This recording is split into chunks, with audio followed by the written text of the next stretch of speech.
আসসালামু আলাইকুম everyone, welcome back to Lovely's cooking. আজকের এপিসোডে আপনাদের জন্য থাকছে বিফ বিরিয়ানি। আমি ঘরে থাকা সব উপকরণ দিয়ে আপনাদেরকে এই রেসিপিটি খুব সহজেই দেখিয়ে দিব। চলুন দেখে নিই এটা কীভাবে তৈরি করেছি।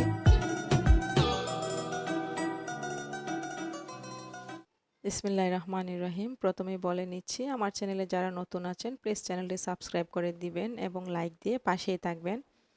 এখানে আমি 1.5 কেজির মতো গরুর মাংস নিয়েছি।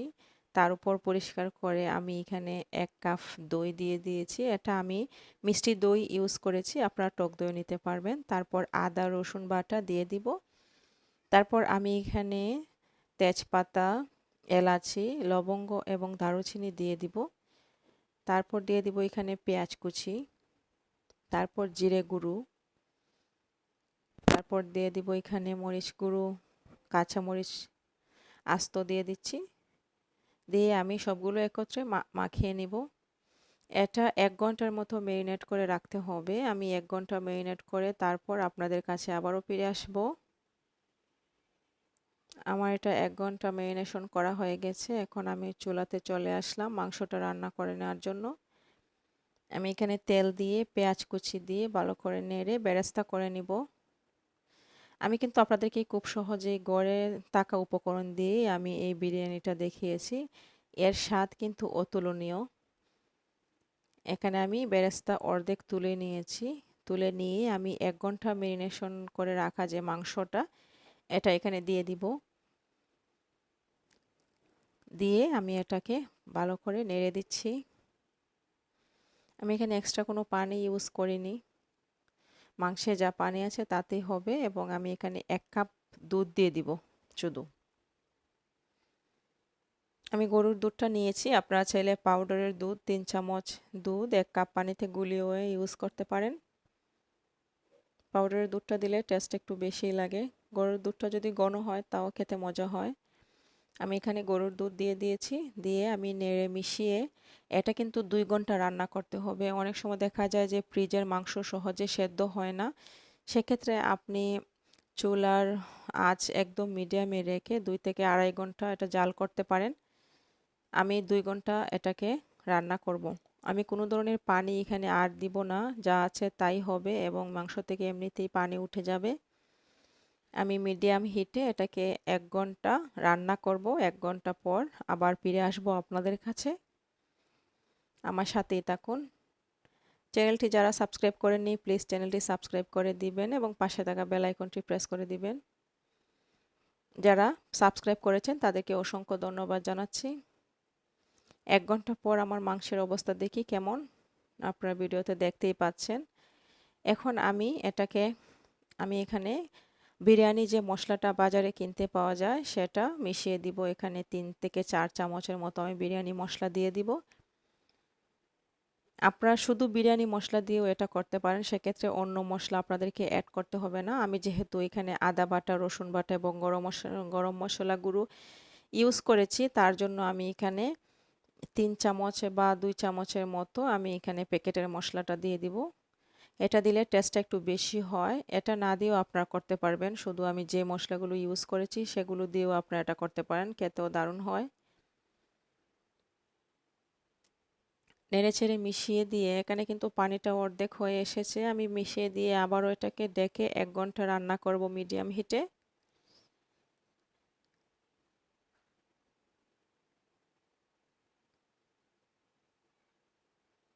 আমি দেখছি আর কি মাংসটা সেদ্ধ হয়েছে কিনা। আমার মাংসটা সেদ্ধ হয়নি। দিয়ে দিলাম। আমি আবারও 1 ঘন্টা রান্না করব এটাকে একদম মিডিয়াম হিটে। 1 ঘন্টা পর আপনাদের মাঝে ফিরে আসলাম। দেখুন, দেখে বোঝা যাচ্ছে যে মাংসটা সেদ্ধ হয়ে গেছে এবং উপরে তেল উঠে গেছে আর একদম পানিটা শুকিয়ে গেছে।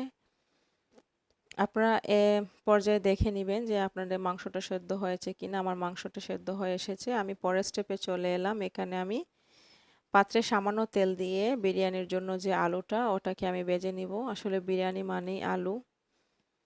এটাকে আমি ভালোভাবে ভেজে নিচ্ছি, একদম হালকা হালকা লাল করে আমি এটাকে ভেজে নিব। আমার আলু ভাজা হয়ে গেছে, এটাকে উঠিয়ে নিব। পরের স্টেপে আমি যে তেলটাতে আলু রেখেছিলাম এখানে আমি চাউলটা ভেজে নিয়েছি। এটা আপনাদের দেখানো হয়নি, স্কিপ হয়ে গেছে। এখানে আমি 2.5 কাপ চাউল নিয়েছি এই পাত্র এটা দিয়েই, এই কাপটা দিয়েই, এবং 2.5 কাপ চালের জন্য আমি 5 কাপ পানি ইউজ করব। এর মধ্যে আমি 4 কাপ পানি দিয়ে দিয়েছি, আর 1 কাপ আমি এখানে দুধ ইউজ করব পরে। আপনারা দেখতেই পেলেন, দারুচিনি দিয়ে দিলাম। আমি এটাকে 30 মিনিট একদম মিডিয়াম হিটে এই পর্যায়ে রান্না করেছি। 30 মিনিট পর কিন্তু আপনাদেরকে এখন দেখাচ্ছি আর কি। আমি আরও 10 মিনিট রান্না করেছি একদম অল্প লো হিটে, মিডিয়াম লো হিটে। এই পর্যায়ে আমার চালটা 80%-এর মতো সেদ্ধ হয়ে গেছে। এখানে 2.5 কাপ, আপনারা ভালো করে লক্ষ্য রাখবেন, আমি এখানে যে কাপটা দিয়ে পানি নিয়েছি সেই কাপটা দিয়ে আমি এখানে চাল নিয়েছি 2.5 কাপ এবং পানি দিয়েছি 4 কাপ, আর 1 কাপ আমি এখানে দুধ ইউজ করব এই কাপটা দিয়ে। তার জন্য আমি 4 কাপ পানি নিয়েছি। আপনারা যদি দুধ দিতে না চান তাহলে আপনারা 5 কাপ পানি ইউজ করবেন, না হলে চালটা সেদ্ধ হবে না। আমি চালটাকে মধ্যে একটু গর্ত করে তার মধ্যে আমি যে রান্না করা যে মাংসটা ছিল ওটাকে ঢেলে দিব। ঢেলে দিয়ে পাশের যে চাল ভাতটা আমি ভালো করে ঢেকে দিব। সাইড থেকে আমি এভাবে রাইসটা এনে মাংসটাকে ঢেকে দিব। মাংসটাকে এভাবে চড়িয়ে দিতে হবে যাতে মাংসটা মাঝখানে থাকে।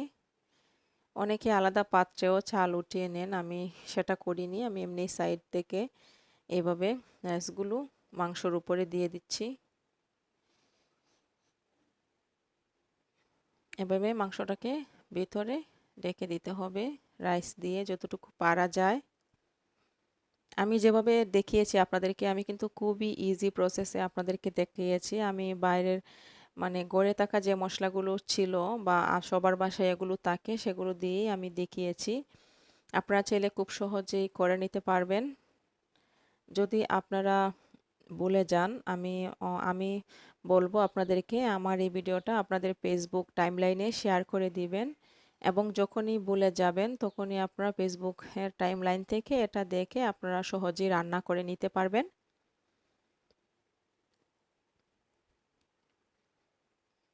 যারা এখনো লাইক দেননি প্লিজ একটি লাইক দিয়ে দিন। আপনাদের লাইক কমেন্টই পারে আমাকে উৎসাহ দিতে। এবং আপনারা যদি নতুন কোনো রেসিপি জানতে চান তাহলে আমাকে কমেন্ট করে জানাতে পারেন। আমি এখানে আলু বুকারা দিয়ে দিয়েছি। আলু বুকারা যে কোনো মুদির দোকান অথবা যে কোনো শপে আপনারা পেয়ে যাবেন। এখানে আমি কিশমিশ ইউজ করছি, আপনারা যদি চান বাদামও অ্যাড করতে পারেন। তারপর কাঁচামরিচ দিয়ে দিব এভাবে। এটা কিন্তু খুবই লেংথি একটা ভিডিও ছিল, আমি কাটচাট করে আপনাদের জন্য 9 মিনিটের একটা ভিডিও করলাম। এভাবে আমার সবগুলো দেয়া হয়ে গেছে। আমি তার উপরে ঘি ছড়িয়ে দিব। দেওয়ার পর সবগুলো দেয়া শেষ হয়ে গেলে আমি এটাকে আরও হাফ ঘন্টার জন্য আমি চুলার আঁচটা একদম মিডিয়ামে রেখে, মিডিয়াম একদম লো হিটে, এখানে আমি দেখেন বলেছিলাম যে 1 কাপ দুধ ইউজ করব, আমি 1 কাপ দুধটা এটার উপরে দিয়ে দিলাম, এবং আমি এখানে একটু সামান্য রং দিয়ে দিব, ফুড কালার যেটাকে বলে। এখন আমি লো হিটে, একদম খুবই লো হিটে আমি এটাকে আধা ঘন্টা চুলাতে রেখে দিব যাতে আমার চাউল এবং আলুটা পুরোপুরি সেদ্ধ হয়ে যায় তার জন্য, এবং আশা করছি এতে খুব ভালোভাবে সেদ্ধ হয়ে যাবে। আঁচটা কিন্তু কোনোভাবেই বাড়ানো যাবে না, যদি আপনারা হিটটা বাড়িয়ে দেন তাহলে আপনাদের নিচে লেগে যেতে পারে এবং এটার মধ্যে একটা পুরা পুরা গন্ধ চলে আসবে, খেতে ভালো লাগবে না। আমি একদম লো হিটে, খুব লো হিটে আমি আধা ঘন্টা পর আপনাদের কাছে ফিরে আসলাম। দেখুন আমার চালটা একদমই জর্জরে, মাংসগুলো খুব সুন্দরভাবে সেদ্ধ হয়ে গেছে। আপনারা নিশ্চয়ই দেখতে পাচ্ছেন খুব সুন্দর হয়ে গেছে। আপনারা বাসায় ট্রাই করবেন। আজকে এ পর্যন্ত।